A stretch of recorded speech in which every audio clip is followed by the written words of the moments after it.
Om Shri Sai Ram. Welcome to Sri Sathya Sai Loka Seva Gurukulam online classes. In this class, we'll start a new chapter and an interesting chapter. The chapter called Motion in a Straight Line. In this chapter, we'll be talking about the motion and its types. We'll get familiar with the word motion and we'll touch upon the types of motion. Alright, so let us proceed. Motion in a straight line. As the chapter suggests, you can see the motion of the car. What kind of path it is taking? It is going along a straight line, right? It is this kind of motion we are going to talk in this chapter, and also the factors, the parameters that need to describe the motion. Alright, so before going to the main topic of this chapter, let us get familiar with one more word called relative. For that, we need to go and study what is a particle. What is a particle? A particle is an object which has negligible dimension. What does this sentence mean? It is an object. Particle is an object. It may have a finite mass and a definite some internal structure, but it has the values of the mass or for the matter values of its internal structure is negligible. It is too small to consider. Alright, so that is what we call as a particle. Particle is an object which has a negligible dimension. The point to be noted is it has a finite mass, but it is too small to consider. It may have some internal structure, but it is too small to consider. It is worth not considering. Okay. Now the second thing, what is a rigid body? A rigid body, it is a combination of particles, and when an external force is applied, there will be no change in its dimensions. That means the distance between the particles remain unchanged. First of all, it is a combination of particles. We know what a particle is. Particle has a negligible dimension, is an object with negligible dimension. Now the rigid body it is a combination of such particles. Okay, when you combine such particles, it forms a big shape, it forms a huge shape, some massive body it forms, right? Now one more thing is, for the rigid body, one more condition is, when an external force is applied, there should be no change. That means the distance between two particles remain unchanged. It is a combination of particles. If you take any two particles in a rigid body, when you apply a force, the distance between them should not change.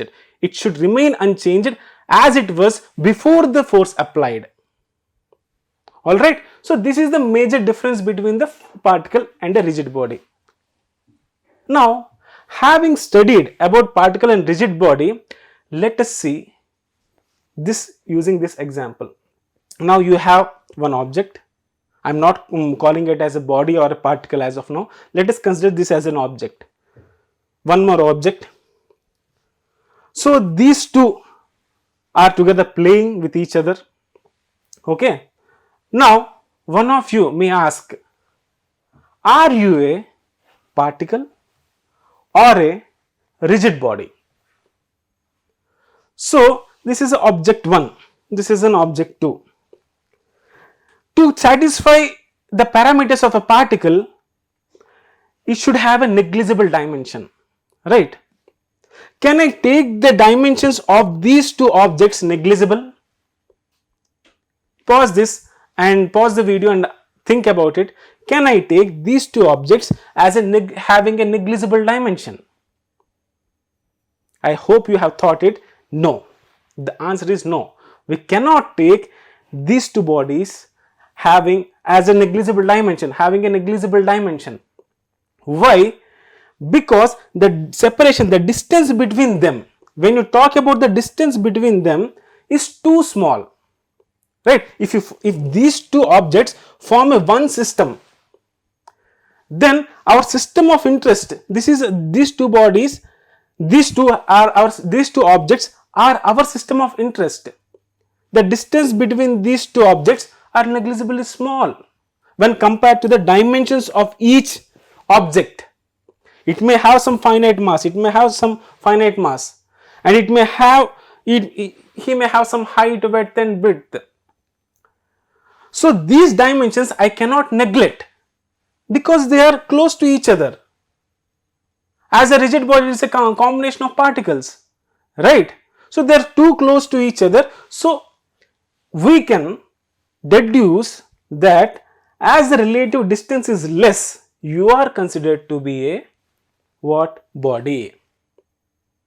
The distance between these two are relatively less when you compare the dimensions of each object. So we name them, we call them as a body. Alright. Now, having called these two persons as a body, now for example, this is one of your friend, you are sitting here, you are standing here. One of your other friend of the same dimension, of the same mass, relatively same mass and same height, one of your classmate. Now he is traveling in a plane and you are sitting in your home. Alright.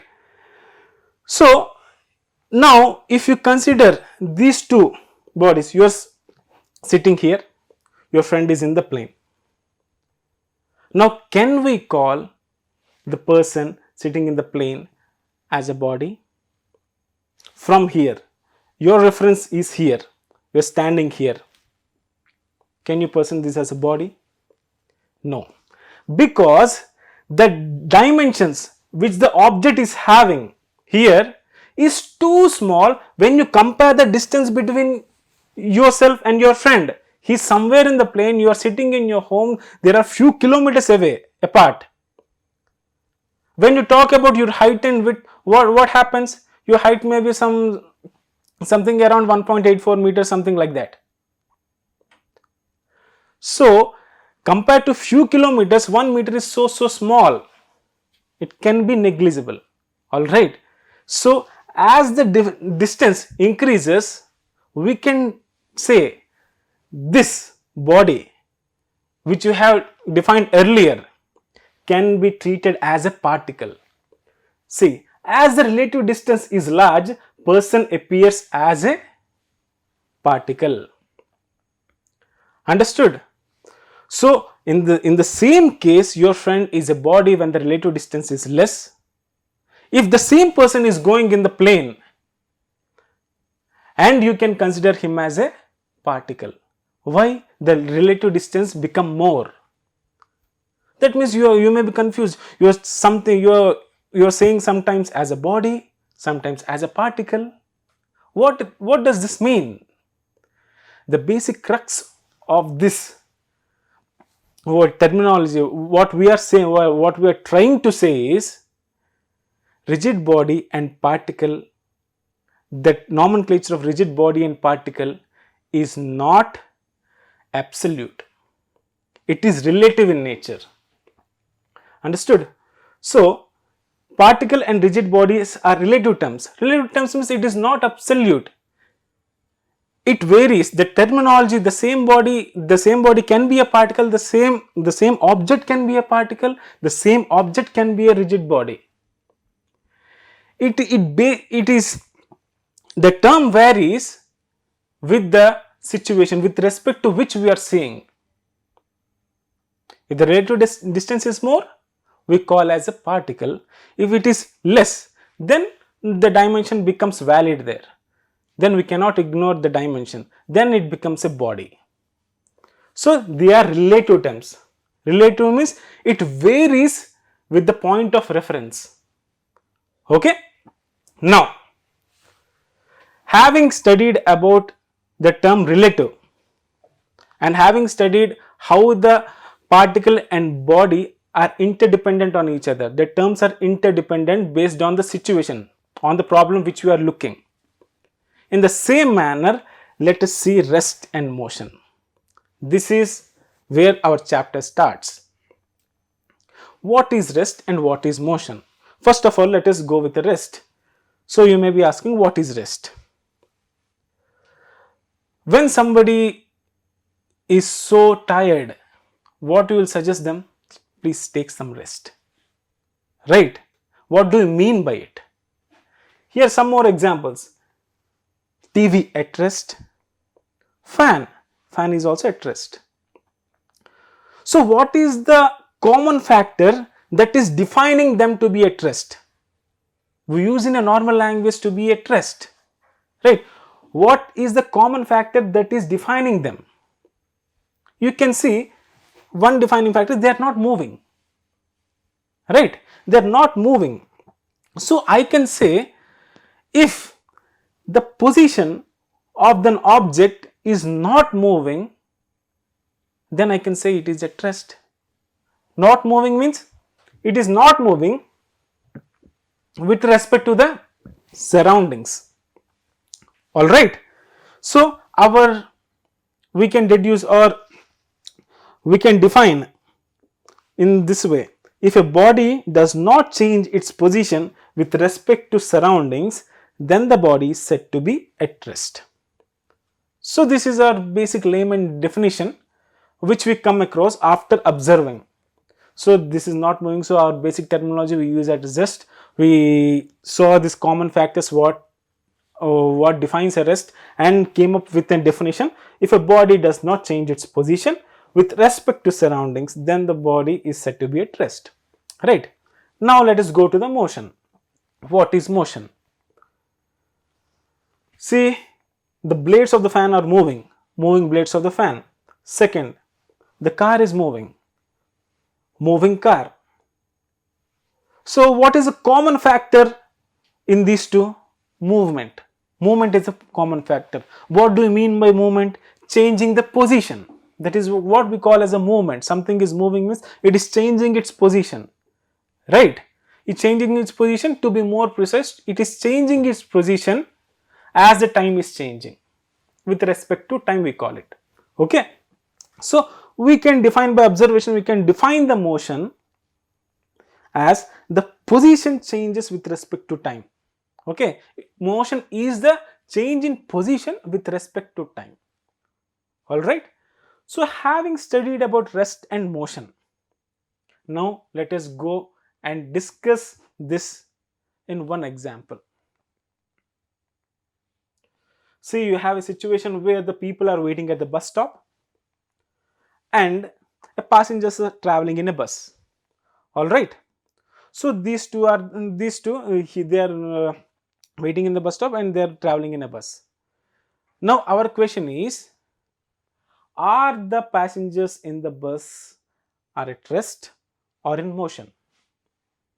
Are the passengers in the bus at rest or in motion? Think, pause the video here and think about it. I guess you have come across the answer.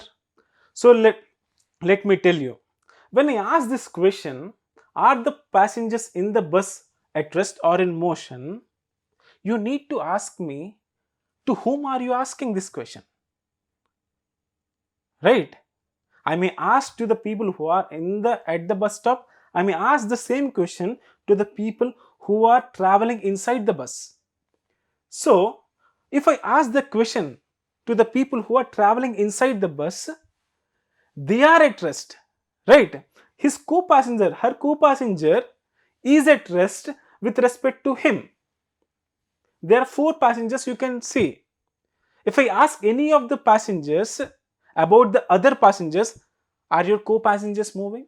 They are not moving with respect to each other. They are sitting still. Everybody is still. Everybody is in the bus. So they are sitting side by side. They are telling, no, he is not moving. Nobody is moving with respect to me. He may tell. So the passengers, if I ask the question to the passengers inside the bus, they'll answer that passengers in the bus are rest with relative to each other. Okay, this is the first scenario. So we come across this conclusion that, okay, I asked the question to the passenger inside the bus. He is saying that the passengers are in the state of rest with respect to him, and he is traveling in the bus. Okay. Now the same question if I pose to the bus, to the people who are in the bus stop, who are waiting at the bus stop. Now they may say the passengers are in motion, right? they will see these passengers are moving. Yes or no? So for them, the passengers in the bus are in motion relative to the people at the bus stop. If I ask the question to the people at the bus stop, they will say these people are moving. Again, you got confused. What this sir is saying, they are at rest at one point of time. At one point of time, they're saying it. The passengers are in motion. So we need to think deep in this concept that we are asking the same question to two different persons. We are taking the two different point of views. Understood? So we can deduce that it is relative in nature. The motion and also rest are relative in nature. They are not absolute. To one person it may be in motion, to another person it is at rest. We'll discuss as we progress about it in detail. So by observation, again let us go back. So what is at rest? A body is said to be at rest when there is no change in position with respect to time. It's the refined definition. With respect to surroundings, we discussed earlier. Now we refined that, and we are saying a body is said to be at rest when there is no change of position with respect to time. So now what is a refined definition of motion? It is nothing but motion is a change of position with respect to time. It stands the same. Now the branch of mechanics that deals with the study of motion of objects without any reference to the cause of motion is called kinematics. See, in physics there is a field called mechanics. Mechanics is nothing but study of motion of an objects, of the bodies. In the mechanics there are two branches. One is kinematics, one is dynamics or kinetics, you can call it as. In this chapter, this is under the section of kinematics, because we only study the motion without any reference to the cause of the motion. We study about how the object is moving, what pattern it is taking, how fast it is moving. It is a mathematical description of the motion. That's why we call kinematics also a mathematical physics. Okay, it is a mathematical description of the motion. Okay, now if we talk about the second branch, which is called as dynamics, that is also called as kinetics, there we discuss about the cause of the motion, what makes the body to move. You may be curious, but hold on to that question. We'll discuss in the next chapter.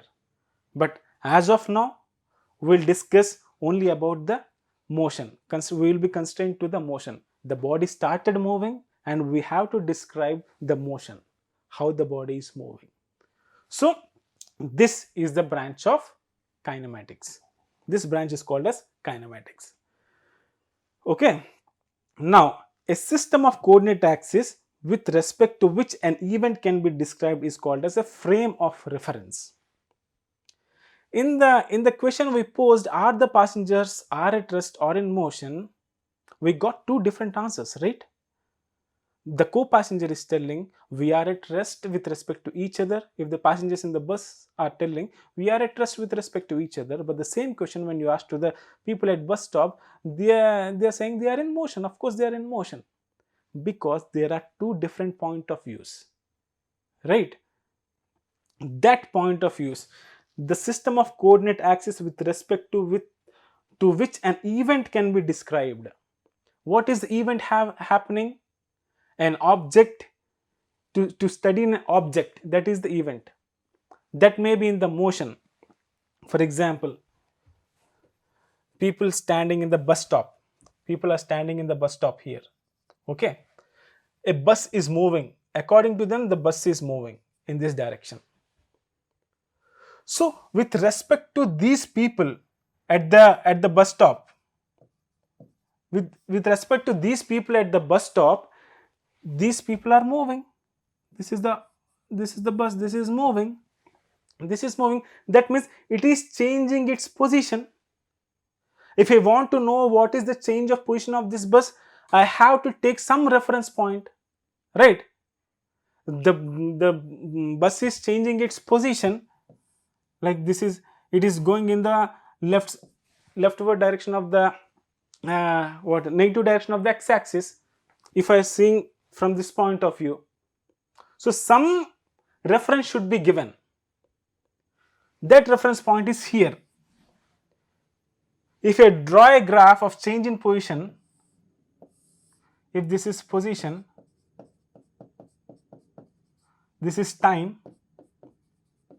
as the time is increasing, this person will see the position is also increasing. If this is the increase in position, this is the increase in time. So this will increase like this, because as the time is increasing, position is also increasing. Okay, if you ask the same question to the passengers in the bus, they will have some other axis, some other reference point. So let us draw a graph according to them also. This is position, this is time. So if you are sitting in a bus, if you are seeing your co-passenger, as the time is increasing, do you think the passenger is changing its position? You are also changing the position along with him. So you will say that the passenger is not moving because he is stationary. According to you, you are sitting next to him, he is not moving anywhere. So as the time is progressing, if you fix some position related to you as some x, okay, so he will remain, as the time is increasing, he will remain at that position only, he will not change. Here the position, rate of change of position is increasing in this direction because the object is moving away from the observer. Here the object is not moving from the observer. For this to say something at rest, something at motion, you need an observer. You need an observer. According to that observer, something can be at rest, something can be in motion. Alright, so that observer's coordinate axis, that observer's system of coordinate axis, we call as a frame of reference. I hope you understand, right? Now let us go further. So how the motion and rest are related? They are relative terms, that means they are not absolute. Motion of an object is always with respect to some frame of reference. As we told, motion of the object or the rest of an object is with respect to some observer. If I say something is moving with velocity 5 meters per second, having not introduced the term velocity, something is moving, if I say, so something is moving with respect to me. Alright, so there is an observer for the event. Okay, now see, this is an observer, the observer is in the bus stop, right? So this is one frame of reference. So observer will have his own system of coordinate axis. Now if you ask the question to the co-passenger of the bus, what happens? They will have their own system of coordinate axis. Okay, so this is one frame of reference, this is another frame of reference. So motion of an object is always with respect to some frame of reference. You need to understand this. All right, so let us see how the state of motion and rest are related. Rest and motion are relative terms, they are not absolute. A body can be at rest or in motion with respect to a frame of reference. Alright, as we already discussed this, there is no frame of reference which is perfectly at rest. What do you mean by this? See, take the previous example itself. When we talked about the passengers moving in the bus, they are at rest with respect to each other. They are in motion with respect to the person who is standing in the bus stop. Now, is the frame of reference of the person standing in the bus stop at rest? Is that frame of reference is at rest? That means is the person is at rest? No. If you zoom out, he is on the earth and the earth is moving. If you zoom out, if you zoom little bit out, then you can say the earth is moving with respect to sun. So with respect to sun, earth is moving. So you can say the reference point there is sun. If you little bit zoom out, then what you will get, you can see sun is also, the entire solar system is moving in the Milky Way galaxy. If you further zoom out, you will find in further studies the universe is ever expanding. So no frame of reference is perfectly at rest. Everything is relative, everything is moving. Something can be in motion, something can be at rest with respect to the situation, with respect to the frame of reference. All right. For example, a man in a moving train is at rest with respect to a co-passenger, but he is in motion with respect to a man outside the train. Right? With respect to his co-passenger, he may be at rest, but the person who is standing in the platform, he may be moving. This is the classic example. All right. So these are the features of the rest and motion. They are relative, they are not absolute. It depends on the frame of reference, it depends on the observer. All right. Now, having studied motion and rest, having studied about the motion in detail, let us study about the types of motion. All right. Motion of a car on a road. So you can see the motion of a car, how the car is moving. It is moving along a straight line. Right. So what type of motion is this? You can say easily this is a motion in a straight line. All right. Okay. Now let us see one more type of motion, a cockroach moving on a floor. This cockroach, let us see how it moves on a floor. See, it is moving, taking so many directions. So you can say this is what type of motion is it? You can say this is a motion in a plane. Plane is nothing but a flat surface with infinitesimal height. So let us forget about height. It is a infinitesimal, if it is a flat surface. A plane is a flat surface, so it has much more degree of freedom to move. So I will come back why it is called, what the plane is and what the straight line is in the next slide. So flying honeybee. So honeybee is moving, so it has much more degree of freedom to move. Right. So what type of motion is it? We call this is a motion. This is motion in a space. To summarize all three, let us see types of motion. This is a moving car, right? We have studied this is the motion in a straight line. Now, if I ask the driver in the car, if I give the choice for the driver to move, what all possible directions can he move? What all possible direction can he take? He is only having a straight road. Either he can move forward or he can move backward. Right? He does not have any other choice to make. If he is going forward, that means he can also come backward. Right?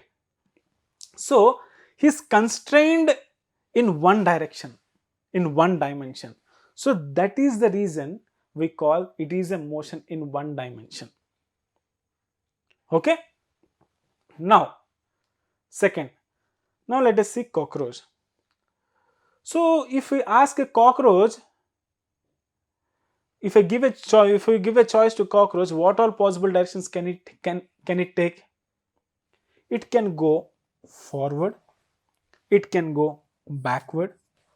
If it goes forward, that means intuitively we can say it can also go backward, and it can go upwards, and also it can go downwards. If it goes upwards means it has the freedom to come down also, right? So it is constrained to move, it has the freedom to move in this direction and also this direction, right?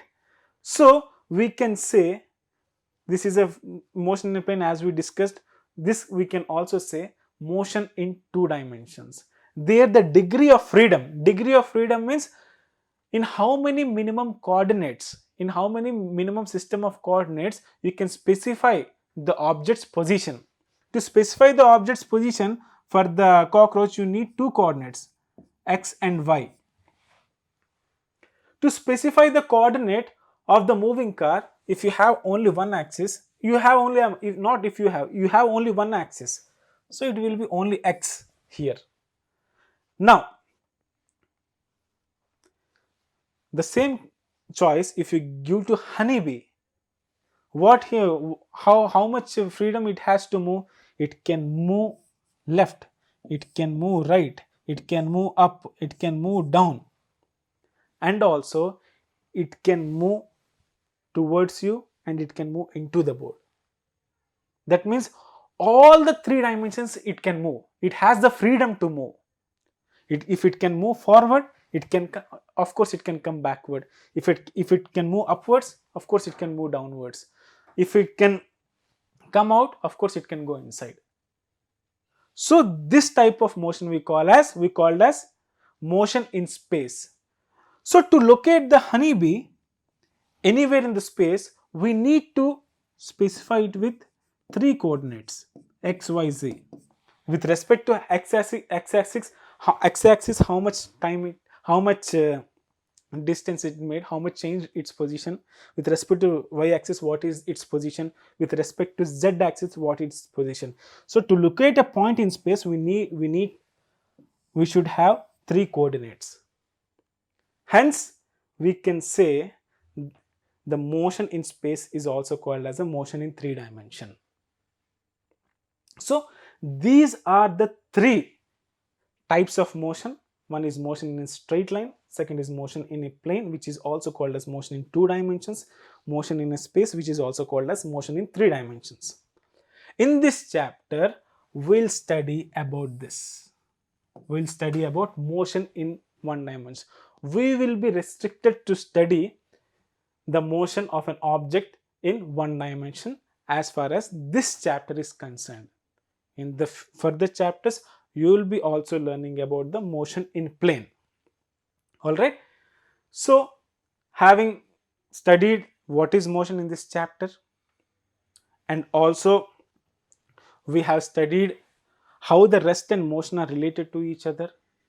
We got familiar with the term called relative, and we deduced by our observations that motion and rest are relative.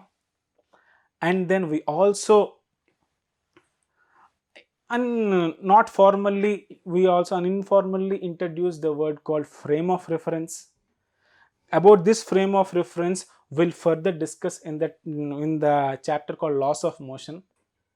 And then we discussed about the types of motion. And the further classes, having known all these types of motion and also defined the motion, now our next question is, if I know the motion, how can I describe motion? On what factors that the motion depend on? That means if the object is moving, our natural question comes, how far are you going? How long will you take to go? How fast are you going? How fast did you go?